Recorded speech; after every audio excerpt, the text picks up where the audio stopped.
What makes a good Minecraft server? Attention, communication, and dedication, or as I call it, ACD. When a server doesn't have ACD, it begins to struggle. When I say attention, I mean that the staff are paying attention to the community as well as how the server performs overall. In this context, communication doesn't necessarily mean speaking directly to the players. I'm also saying how the staff communicate with each other and how the players communicate with staff. By dedication, I mean how dedicated each individual is towards the server, whether they are a staff or a player. This particular server that I will be talking about is a server that has always been close to my heart, and a server that I've played on for years. I was looking for a prison server to play on, and I saw a video about CarrotMC on YouTube. This was a while back, maybe in 2018, and I found the video on Minimooka's channel. I liked what I saw, and I joined, along with some other people. The video showed me what I needed to see, a prison server and a strong community that supported each other. When I first joined, there was an average of 30 to 40 users online at any one point, which actually isn't too bad for a small server, and sure, the community was warm and welcoming. The server had a very unique selling point, or a USP, which is a tree plugin. When a certain item was dropped, it would create a tree, which dropped some items every couple of seconds. The trees would drop food, blocks, or items of value such as diamonds and netherite ingots. It was pretty fun to begin with, and there wasn't anything that leapt out to me as awful. Sounds great, right? Right? Well, not quite. Shortly after I had just started, I noticed that things were off. The staff were young, which isn't necessarily a bad thing, but they were inexperienced and unsure as to what they were supposed to be doing. The community grew toxic, which sadly happens on some Minecraft servers. Toxicity became overwhelming for some users as the staff were unable to deal with giving out reasonable punishments. Not only were there problems with the community, but there were also huge problems with the server that had somehow gone unnoticed. Some of the long-term players, or OGs, had pointed out the problems multiple times to staff, but sadly the reports fell on deaf ears. As a new player to the server, I found it odd that staff members were flat out ignoring the players. Eventually, a couple of the OGs left the server for a long period of time, and honestly, I don't blame them. Shortly after that, the staff team was revisited and changes were made, but whether those changes were effective was anyone's guess. When I had first started, communication between staff and players was mixed. Some staff members were hesitant to interact with players for the reasons known only to themselves. But also players were reluctant to talk to staff due to the fact that staff members were not always listening. So in a way, communication just did not exist. Between staff and players anyway. There was an almost unspoken rule of don't talk to them between both staff and players. It was a literal unspoken war. The regular players spoke to each other on a daily basis and were a strong backbone of the community. To say that the OGs carried the server is a huge understatement, and to see the OGs and the other players being ignored by staff on a daily basis was disturbing, but the worst was yet to come. In early 2021, the server suddenly got a huge amount of people logging in for about 5 minutes and then logging out. Anyone who has any experience with servers would think that this was a bot invasion. It was not. So what was it? It turns out that the owner had gotten annoyed by the low numbers, and instead of figuring out why there's massively low numbers, they decided to hire a Minecraft YouTuber to make a 10-minute video about the server.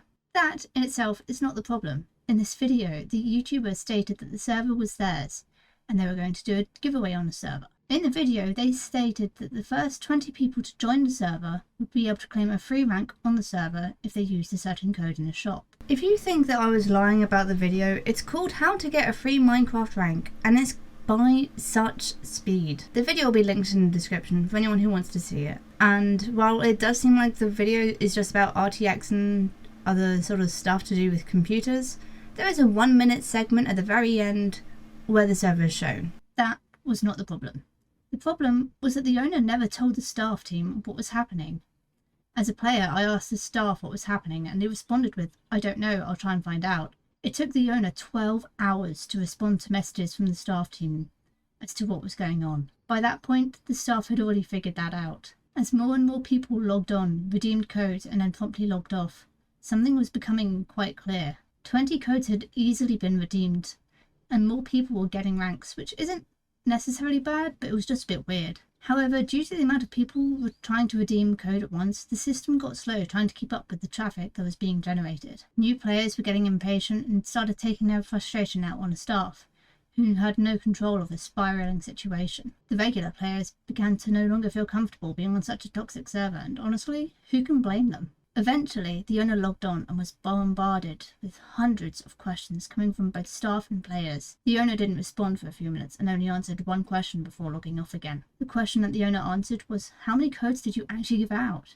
The answer? 200. It was at this point that one of the staff members quit on the spot. It was a tidal wave of disaster for the server, and after the wave finally died down, the damage was starting to be seen. The server had lost a good member of staff, countless regulars, and it lost the trust of anyone who remained. But on the plus side, hundreds of people did join the server, only to log off within an hour. Ultimately, in my opinion, it was pure chaos and nothing good came out of it. The YouTuber has not made a video on the server again since this happened. Would the server survive? Not after the next stunt that the owner pulled. A couple of weeks after that tidal wave of disaster hit, people were still watching the YouTuber's videos and joining the server, expecting a rank and getting nothing. The OGs of this server at this point were down to 2 to 3 users. The regulars no longer logged on. The staff were close to giving up, and I don't blame them.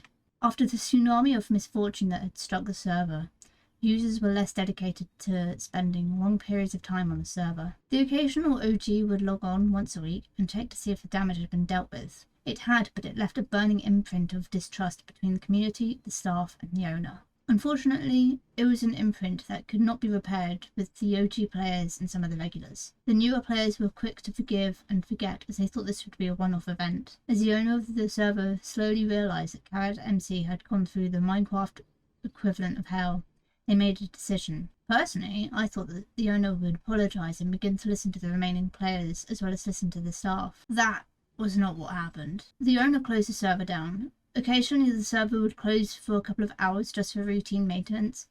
However, the server was down for a lot longer. I've been writing a script for well over a year and the server is still yet to open to the public. Even as a player, it was very clear to me that the motivation to keep the server up and running was not because the owner wanted a happy and strong community. It seemed that the owner only ever wanted to get money out of the server in some sort of way. I'd like to think that the owner of the server cared about the community, but honestly, even at this point, I'm not sure what the owner was thinking then. I certainly don't know now, as they have deleted the server Discord. The owner used to host giveaways on the server with prizes that sounded way too good to be true.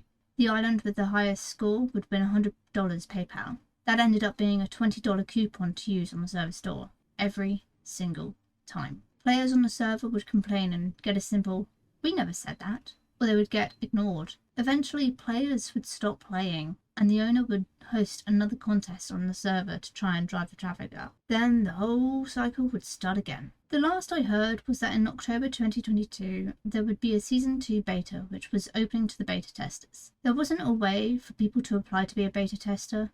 It was just assigned to you. The only way that I knew about this is because I was a beta tester, and someone asked how I got it. A week after that, we were informed by the owner that the server was going to be opened for testing, but it never did.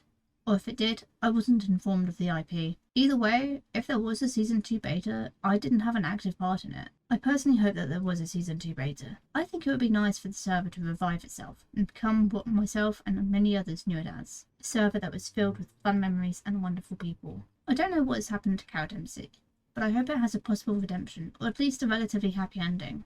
I also don't know what actually caused the downfall of the server completely. I do have my suspicions as to who was involved though. Whilst there was a lot of chaos and misfortune on the server, I did manage to make some long-term friends who I still keep in touch with, and that's nice. I can honestly say that my experience with the server was an absolute rollercoaster, and whilst there were many times that I was completely clueless as to what was happening, I'm glad that I stuck around for as long as I did. If you ever played on CarrotMC, please comment down below. I'm interested as to what your personal experience on the server was like. Thank you for watching this video. I honestly didn't expect it to take this long, but I'm kind of happy with the end result.